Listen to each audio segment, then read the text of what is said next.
This is the Dr. Katherine Albrecht Show. Raise a signal flag on a bare hilltop. Call up an army against Babylon.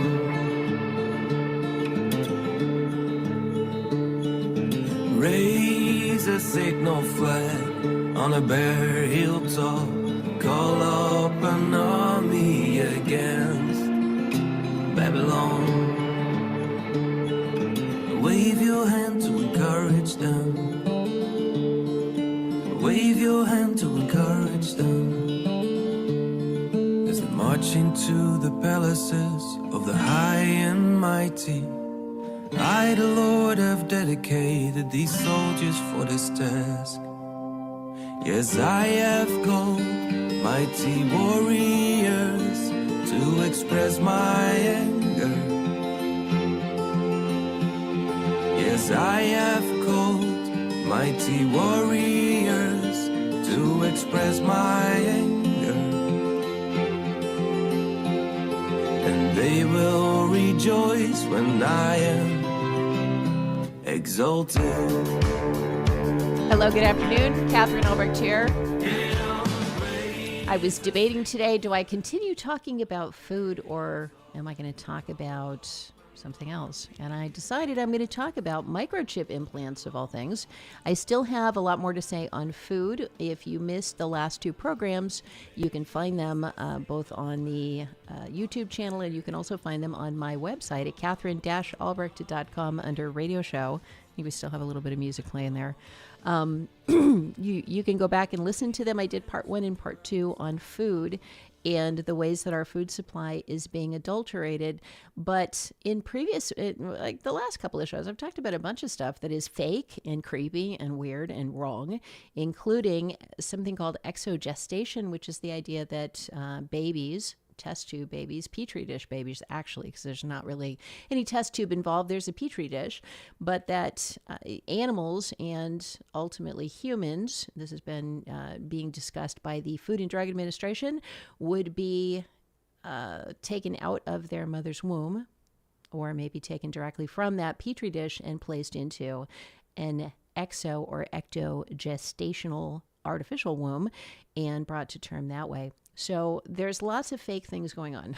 There's a ton of fake things going on, not the least of which is the ultimate fake thing, which is fake people, fake music, fake art, fake movies, fake actions, fake faces, fake bodies, fake. And it is everywhere. So I think that is a theme. It can be food. We could be talking about even artificial light, even the idea of having lights on at night. I've done a number of shows on those in the past about the huge impacts it has on the ecosystem, on the animals out there who were never designed to have lights on at night, and on us. We were never designed to have lights on at night. We were designed to function according to the circadian rhythm of the sunshine and the moonlight. The other night, we have a full moon right now, pretty close to it, and I was letting my dog out, and I said, there's snow on the ground, and it's really light out. And then there's other nights where you open the door and your dog goes out, and your dog goes out into pitch blackness. And I have to fumble around and turn a light on for my dog out there because it's so dark.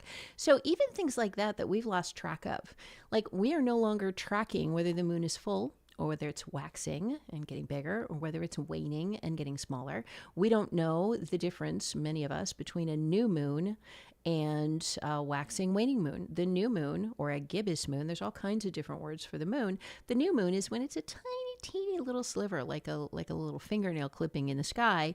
And the full moon, we don't keep track of those things anymore because we don't have to. But our ancestors did. Our ancestors kept track of all of that stuff. They kept track of the growing seasons, the rain, the amount of rain. Of course, farmers still pay attention to a lot of that, but most of us, it's kind of inconvenient. You got to bring your umbrella, or you got to put on gloves because it's snowing, but we're not really connected to this earth in the way that we used to be. And a lot of that is because of the fake things that have come along to shield us from the earth. And now the fake thing that is coming along is artificial intelligence that will, and virtual reality and all the things that go with that, that will actually shield us not only from interacting with the planet in terms of the moon or the weather or the whatever it might be, the rainfall or the fertility of the land or the growth of the plants, but will cause us to not even be connected to the very things that make up the human environment. So we have kind of been able to, through civilization, to disregard a lot of that external stuff. Excuse me, I think I'm getting a cold. Sorry about that. I took a Mucinex, by the way. If you're a voice person or a singer or a radio host and you want to make sure your voice is as good as you can make it, take Mucinex guaifenesin. It actually does work.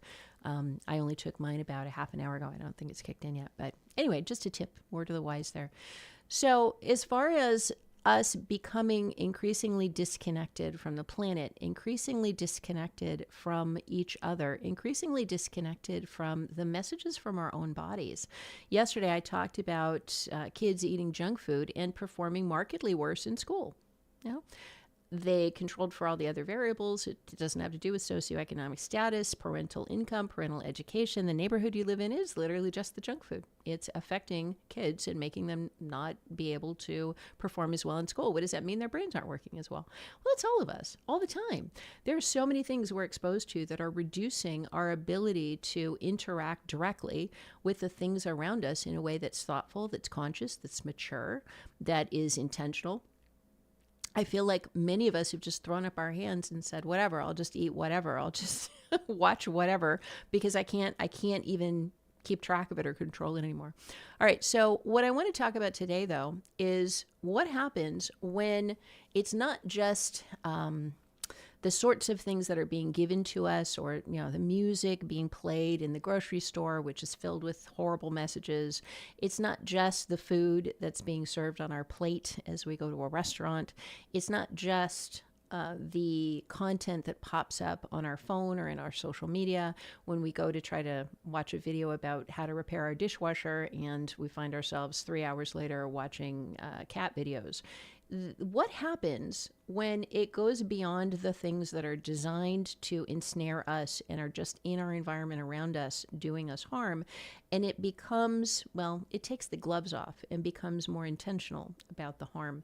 Will we have the stamina, the ability, the strength, the emotional health to stand up against it? Probably not. Probably not. So now I'm going to take you back to let me see how far back I got to go. 2005-ish, when Spy Chips came out. Spy Chips is the book that I co-authored with Liz McIntyre. Hard to believe we're coming on 20 plus years since that book came out. But we were working on the microchip concept, the idea I've talked about on the show recently, to put a tiny microchip hooked up to a miniature antenna to replace the barcode so that every physical object with a barcode on planet Earth would be trackable through a whole network of reader devices. That is still in the works. That is still something they're talking about doing. But the ultimate trackable thing that you want to keep track of is people. We were fighting a company called the Verichip, Verichip, the Verichip Corporation, because they had taken the microchip that is being injected into dogs and cats and pets and laboratory animals and farm animals, and they had repurposed it or repackaged it as a microchip to be placed into human flesh. Liz and I fought pretty hard against the Verichip Corporation. You can look up my name and Verichip and you can see all the press releases and the protests and the traveling around. I went to San Antonio, Texas, where there was, they were using the same technology. They weren't injecting it into the kids, but they were using the reader devices and all of this to track the kids around the school. So they would know at any time where Johnny was or where Kylie was or where Jessica was, what class they were in, where they were walking, and they could just track all the people in real time because of these microchips. They were going to have them wear them around their necks on lanyards, and we protested that, and we got it stopped. I also, let me see if I can find this article, Katherine Albrecht, protesting human implants in Alzheimer's patients. Let me find it. So this company, Alzheimer patients, microchip implants. I'll put a link to this in my various places where links can go right now. And the Associated Press covered this protest that we did. All right, microchips implanted in elderly Alzheimer's patients. This was in 2009. So what this Verichip Corporation had done, now they had raised a bunch of investor money in the hopes, I suppose, that that technology would take off and they would make a cajillion dollars by microchipping everybody. And they started with Alzheimer's patients down in Florida. I'm going to tell you about that, and then I want to tell you what's happened in the ensuing, 15 years, 16 years that have passed since then. And I'm going to give you the latest that's going on with microchip implants. And there's actually, seems like it's kind of undergoing a little bit of a renewal or a revival. All right, stay tuned.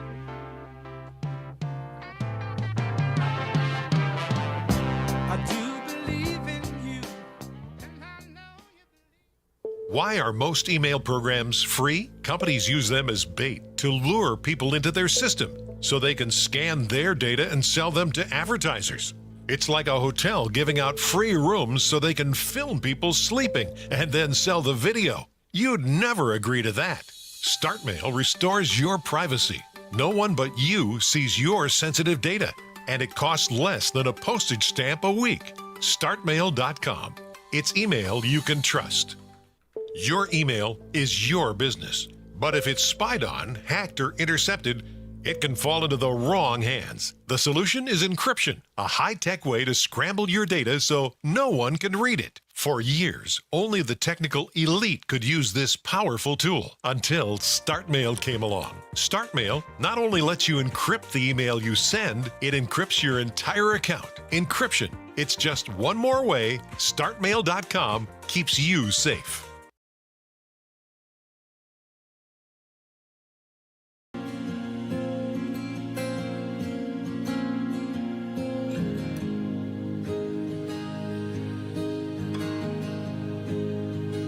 Look at the birds.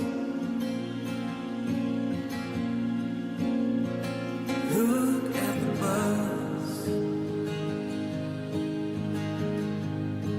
I tell you not to worry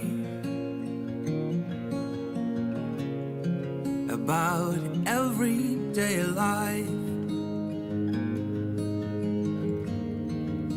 I tell you not to worry about everyday life.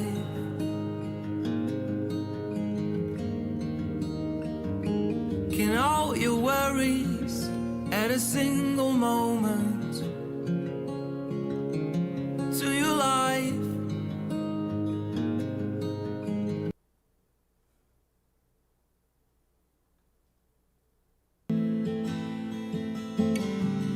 Therefore, humble yourselves under the mighty hand of God,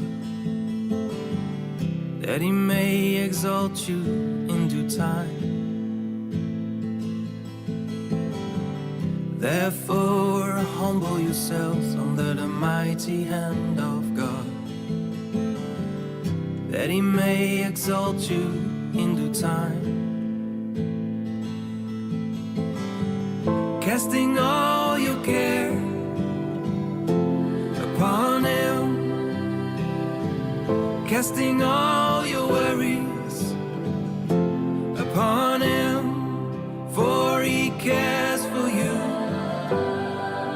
He cares for you. He cares.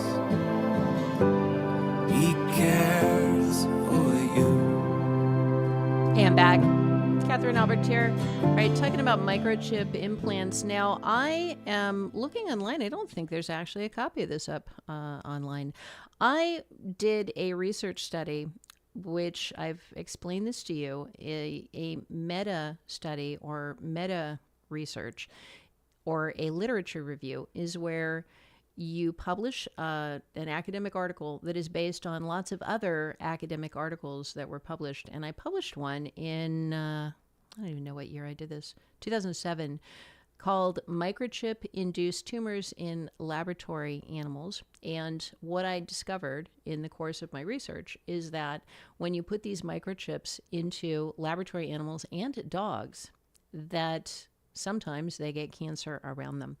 All right, so let me go back to talking about why I was so concerned then about this notion of putting them into Alzheimer's patients. So the Verichip Corporation had a business model where they were looking forward to making lots of money when every single person was required by law to receive a microchip. And they wanted to be the company to do it. The problem from their perspective, and it was a good problem, it was a good thing from my perspective, is that nobody wanted to just roll up their sleeves and get a microchip. So what this company did unethically is they got the buy-in from an Alzheimer's care facility. Now, this is a residential home where family members who have an elderly family member who has Alzheimer's and they're no longer able to care for that person, they send them to the care center. They pay usually an awful lot of money on a monthly basis to have that elderly relative live in the care center, and they receive their meals there, and they have activities, and they're essentially cared for. They're bathed and given clothing and given a room to stay, and they're taken care of, given their medication. The Verichip Corporation got an Alzheimer's care facility to, this is horrifying to me, and I cannot even imagine how this was legal or ethical in any way, but they got the care facility to agree to implant dog microchips, Verichip microchip implants into the Alzheimer's patients. And so there are videos up here in the news. I think I got one of them here. Hang on. I am in a different place. Hang on. Well, I had it. By the way, if I seem like I'm not entirely up to my usual snuff today, I had a 2-hour chemotherapy infusion a couple hours ago, and I thought I'd be fine, and I'm really feeling, I feel okay, but I'm tired. I think I'm getting a cold, so my voice is going, and I'm just not my usual perky self. So I'm doing my best, and if you could just say a prayer for me, I would appreciate it, because I think I'm going to be fine, but I just don't feel amazing. All right, so let me talk to you about, I know I had it, hang on, had it right in front of me, and I'm just going to look for it again. Katherine Albrecht. Protest. Alzheimer's. Verichip implant. Okay. So the Associated Press came out and covered this, but what we did, I went to Florida and I protested this.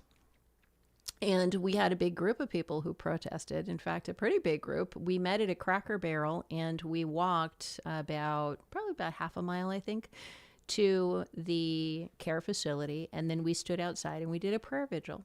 So as we walked, we're holding up our signs and we're walking down the street, and I think I've told this story before, but I'll tell it again because you probably didn't hear it. It's kind of an interesting story. So here I was in New Hampshire. This care facility was, and I'm going to call it an anti-care facility because how horrible that they were doing this to people, was it located in Florida. And couple months in advance of the protest, I began to plan this. And I said, I'm going to fly down there. And even if it's just me, I'm going to stand outside this facility and I'm going to do a prayer vigil. I'm going to pray for these people and I'm going to pray for the Lord to put a stop to this.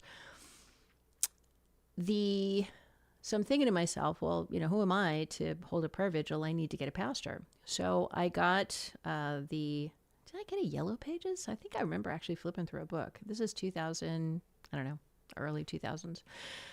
Anyway, I think I went online and I looked up every church in that area of Florida, and one by one I called them. So here I'm on my phone. It's like a Wednesday afternoon, like 1 p.m. Ring, ring, ring. Hi, this is Katherine Albrecht. I'm a radio host. And were you aware that at an Alzheimer's care facility located 3 miles from your church that they are implanting Alzheimer's patients with microchips? Now, first, let me tell you a little bit about this implantation. The Alzheimer's patients had no clue what was being done to them, obviously. They had, I think it was on NBC News, they actually showed a doctor with a syringe and gloves on and rolling up the person's sleeve and like injecting it. And you see this older man who has no idea what's happening and goes, and he winces in pain because they're sticking a full-on microchip in his arm. So I'm watching these. This is when I decided to do a protest. I said, these people did not give consent. There's no way that they gave consent. And since I've been talking to you about academic research, I'll let you know that whenever you're doing social science research, or really any form of research that involves a human subject, this is in response to a lot of former abuses in prior decades of the 20th century, that in order to curb those abuses, they came up with some pretty strict standards for any study involving human beings.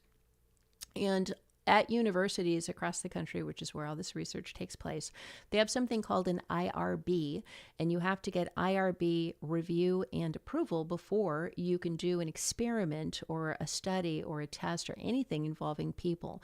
Now, IRB stands for Institutional Review Board, and it is impossible to do any research involving human beings unless you go through the IRB if you're with a university. So when I was doing my doctoral research on supermarket frequent shopper cards and people's responses, and I was asking people whether they understood the data collection function of supermarket frequent shopper cards, your Safeway card, your Kroger card, your whatever. And my research of human subjects consisted of standing in a doorway of a grocery store and saying to people, "Hi, I'm a graduate student at Harvard. Do you have a couple minutes to answer some survey questions?" And they could say, "No, fly a kite." They could say, "Yeah, maybe on the way out." Or they could say, "Sure." Okay. And I had to make it clear to them that they could say no at any time. They did not have to answer my questions. And if there was any question they were uncomfortable with, they could skip it. Okay. That was because I had to go, well, that was not because, even though my research was not hurting any humans, I was not putting people in a cage or injecting them with weird stuff, I was just asking them questions. I still had to go through an institutional review board, and it was a hurdle. They asked me questions like whether I was going to be interfering with their grocery shopping, whether they were going to be feeling singled out or intimidated. I don't know. All these questions, right? So that's what you are used to if you are a doctoral student or if you are a professor or a researcher of any form doing research in this country in a university setting. I was stunned that when they were putting these into the Alzheimer's patients, and I think at one point they kind of put it out there as, we're going to do this test and see if it helps us to keep them from wandering away. And I'm thinking to myself, no institutional review board, no IRB in the country would approve you putting a microchip implant into a human being, first of all. And second of all, they certainly would not approve it of you putting a microchip into a human being who is cognitively impaired by definition. The very reason you're in an Alzheimer's care facility is because you don't understand what's going on and you cannot be trusted to make decisions for yourself because you are not thinking clearly. So of all the people in the entire world who the Institutional Review Board would never approve for you to do something like this, it would be Alzheimer's patients or the mentally disabled or people who or babies or just no, you can't give consent. So a critical part of the IRB review process is they must be able to give consent or withhold consent without any pressure. And so in my case, they had to be able to say, well, I know I don't want to answer your doctoral survey. Thank you very much. I'm going to do my shopping. And I had to be like, cool, good with that. No problem. Because consent is crucial. It's absolutely essential.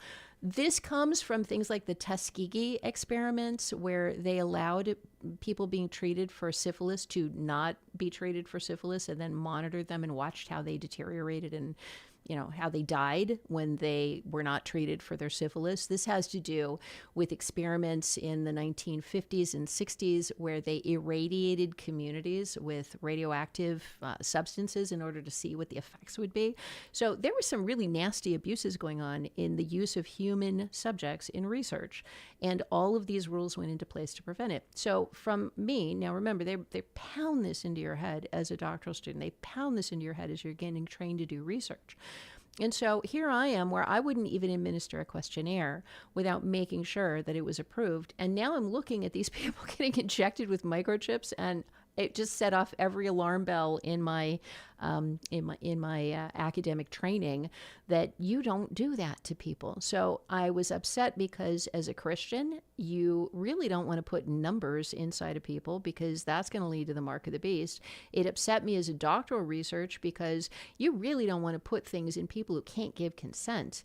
It upset me as a researcher who was aware that these things cause cancer, that they actually, I can't say cause cancer, but that cancer forms around these microchips in a certain percentage of cases. It may just be 1 or 2%, but that's a lot of cancer. It upset me on every possible front that it could upset a person. And so here I am, and I'm saying, I'm going to go to Florida. I'm going to protest this thing. So I announced it on my radio show, got a bunch of people to agree to go. A bunch of listeners in Florida agree to go. Some people flew in from out of state. And now I just needed to find a pastor to lead the prayer vigil. All right, and I'll tell you the cool thing that the Lord did when I come back. Stay tuned.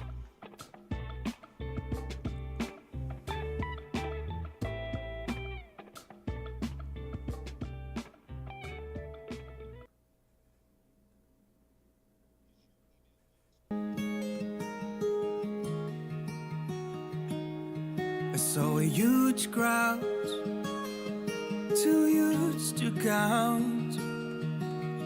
Everyone was there.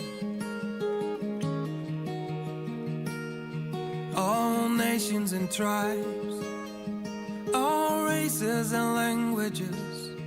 And they were standing, dressed in white robes. Dressed in white robes and waving palm branches, standing before the throne and the Lamb, heartily singing. Salvation to our God on His throne. Salvation to the Lamb, to the Lamb. Salvation to our God on His throne. Salvation to the Lamb, to the Lamb.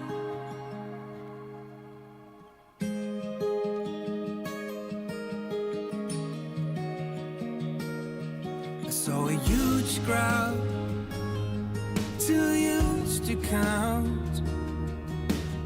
Everyone was there. All nations and tribes, all races and languages. And they were standing, dressed in white robes, standing before the throne and the Lamb, heartily singing. Salvation to our God on His throne. Salvation to the Lamb, to the Lamb. Salvation to our God on His throne. Salvation to the Lamb, to the Lamb. Oh yes, oh yes, oh yes, oh yes. Blessing and glory and wisdom and thanksgiving, the honor and power and strength to our God. Blessing and glory and wisdom and thanksgiving, the honor and power and strength to our God.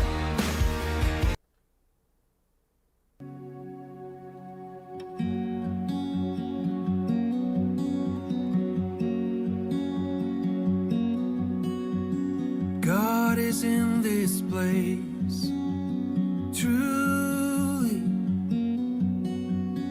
God is in this place, truly. Incredible, wonderful, holy.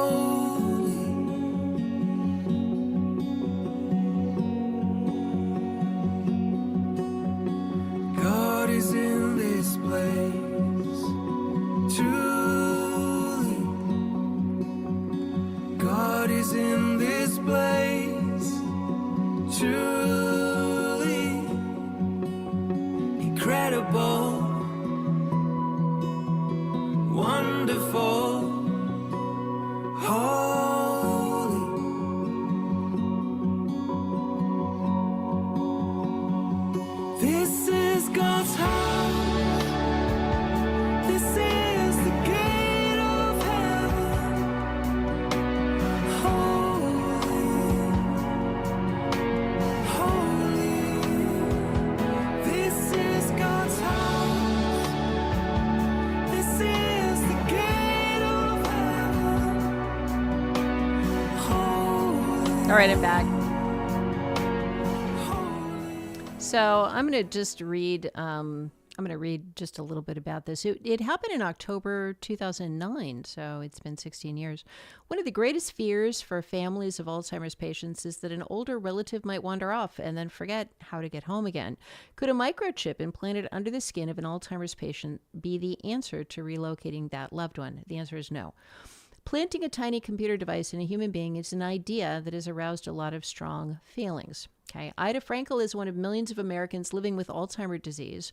Her husband, David, describes one of her symptoms. She was being very forgetful. She would half the time repeat her questions over and over again. A microchip inserted in Ida Frankel's arm will not help her memory, but its manufacturer, the Verichip Corporation, hopes it might provide important medical information if she is lost or winds up in a hospital emergency room. Scott Silverman, oh, that guy, man, is the company president. When an Alzheimer's patient presents or is taken to an emergency room or found wandering in a certain location, once their arm is scanned, it would immediately designate who they are, their identity, and the fact that they're an Alzheimer's patient. The Verichip is a tiny device containing an identification code. It's about the size of a Tic Tac, a little thinner. By scanning the microchip, the company says emergency personnel could then tap into the patient's medical information. For many years, microchips have been used to keep track of livestock and find lost pets, but opponents like Katherine Albrecht say keeping track of a human being violates the notion of civil liberty. Here's me quoting, quote, "I don't think that because it is useful in animals is a reason we should be doing it to human beings. There's a distinction between an animal and a human being." Odd that they chose that quote. I think I would have something different to say than that, but okay, that's what they want. Health experts are predicting an epidemic of Alzheimer's disease in the coming decades. It is likely many civil libertarians will be watching to see whether the practice of implanting microchips will grow too. Now, we went down there, and I told you I was going to tell you a cool thing the Lord did. So as I was describing, all of my hackles were raised. I love that phrase. I think the hackle is the hair on the spine of a dog, but so I'm upset as a researcher. I'm upset as a Christian. I'm upset as just a human being with compassion as I see these Alzheimer's patients on the news getting these things inserted and wincing in pain. I'm upset because I know these things cause cancer. I have a jillion reasons to be upset, so I decide I'm going to go do a prayer vigil. So I'm praying about it. And what I got in my prayer is that I don't lead the prayer vigil. I am not a pastor. I am certainly a dedicated Christian, and if it came down to it, I could say a prayer, but I wanted a pastor. So I'm smiling and dialing. I get out, the online equivalent of the phone book, and I call every church. So ring. This is Katherine Albrecht. I'm a radio host. Did you know that at this Alzheimer's community care facility in West Palm Beach, Florida, and you guys are in West Palm Beach, so right down the street from you, there's an Alzheimer's care facility that is putting microchip implants into Alzheimer's patients who can't even give consent. Here's what I got, okay? I'll tell you what the most common response I got. Oh, well, why would you object to that? That's a great thing. That's wonderful. That, I have a grandparent or parent with Alzheimer's, and wow, where do I sign up? Okay, now this would typically be the church secretary or the administrative assistant, whoever was answering the phones at the church. And so I would then say, well, it's a problem. They wouldn't know why.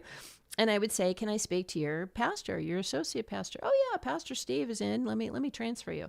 Hi, Pastor Steve. I'm Katherine Albrecht. I'm a radio host, and I am calling to let you know that this is happening, and we're flying out to do a protest, and I'm wondering if you would lead us in a prayer vigil. Well, why would I do that? Same story over and over. Sometimes the story I would get would be this. Well, why are you protesting that? Don't you know that the Lord got this under control? Are you lacking faith that he's going to manage this? No, but yeah, I've told you guys the story before about the guy in the flood and he's up on the roof of his house, and the boat goes by and says, hop in, I'll rescue you. And he says, no, the Lord's got this. And then the helicopter comes by and drops the ladder and says, climb up, I'll rescue you. And he goes, no, I'm trusting the Lord for this. And then the waters rise, he drowns, he dies, he gets to heaven, and he says, Lord, why didn't you rescue me? And the Lord says, what did you expect? I sent you a boat. I sent you a helicopter. You didn't take either one of them. There's only so much I can do. All right, well, this is how I'm feeling as these pastors are saying ridiculous things to me on the phone and saying that I'm lacking faith or that God's going to take care of it, that they don't need to lift a finger, that I shouldn't be lifting a finger, that you don't need to protest this because it's all part of God's plan. He's got it under control. He'll take care of it. So long story short, I get increasingly demoralized, and that's probably my besetting sin is discouragement. So I'm after probably the 15th phone call, and I'm going into an increasingly sort of broad area around this facility. And finally, I just get it through my head that nobody's going to help me, and I am not going to find a pastor who's going to lead this. So I say, all right, fine, I pray. And I say, all right, Lord, if it's got to be me, it's going to be me. I will just go and I will do it. I've led prayers before, and I love to pray, and I can do that. I'll do that. So I fly down there. We meet at the Cracker Barrel, and a bunch of us are organizing through, it was email back then. We didn't have social media quite the way we do now. So we're organizing through email and on the phone, and we coordinate. We decide we're all going to meet there. And I think it's about 40 people that all met there.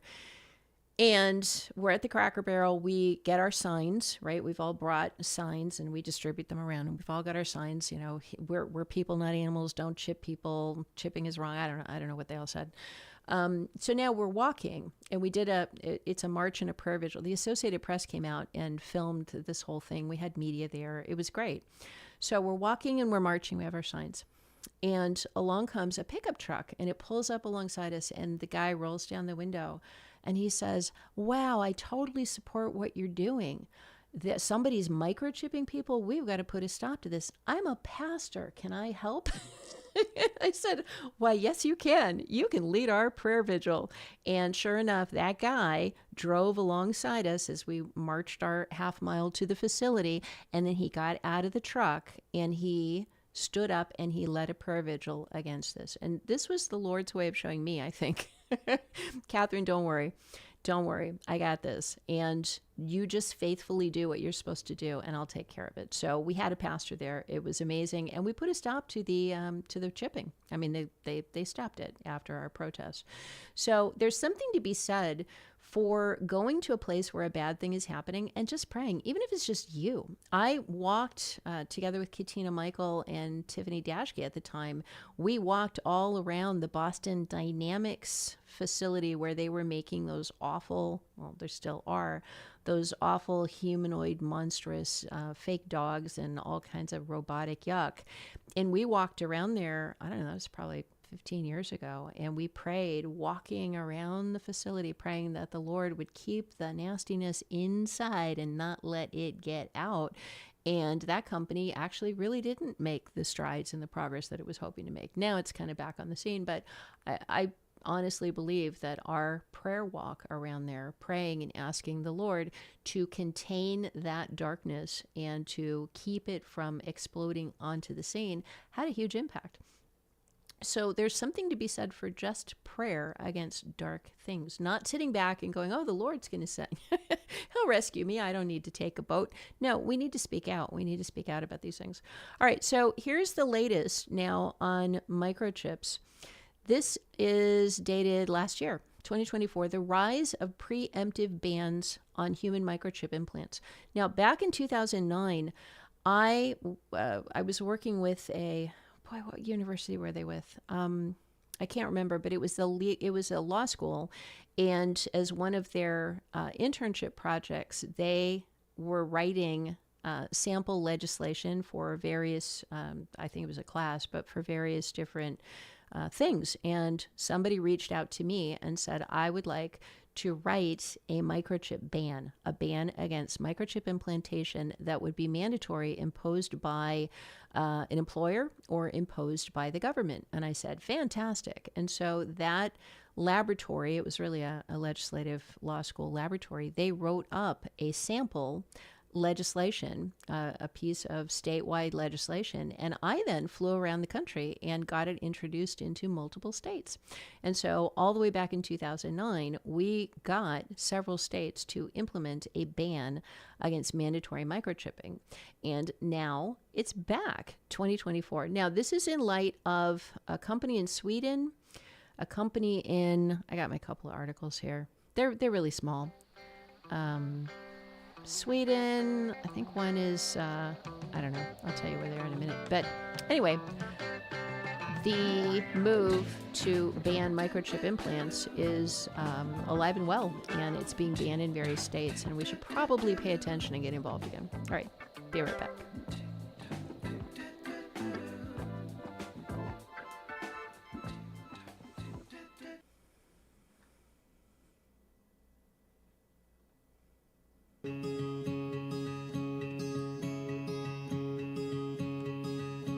Oh, Israel, the one who formed you says, don't be afraid.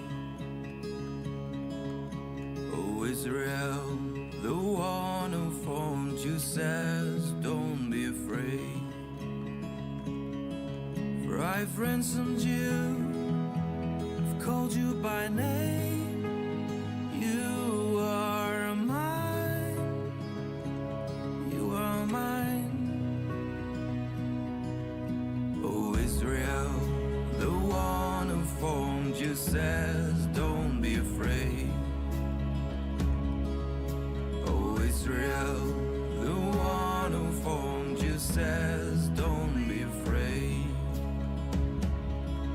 For I've ransomed you, I've called you by name. You are mine, you are mine. When you go through deep waters, I'll be with you. When you go through rivers of difficulty, you will not drown. When you walk through the fire of oppression, you will not be burned out. The flames won't consume you.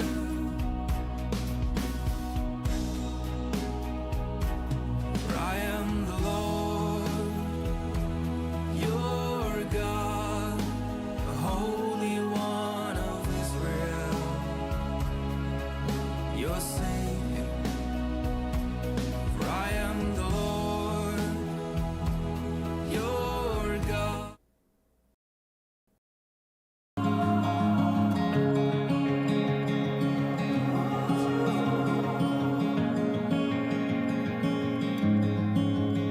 For I have chosen you, don't be afraid, for I am with you. Don't be discouraged, for I am your God. I will strengthen you and help you. I will hold you up.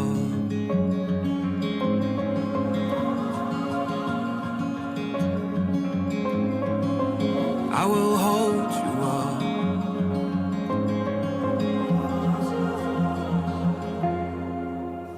For I've chosen you.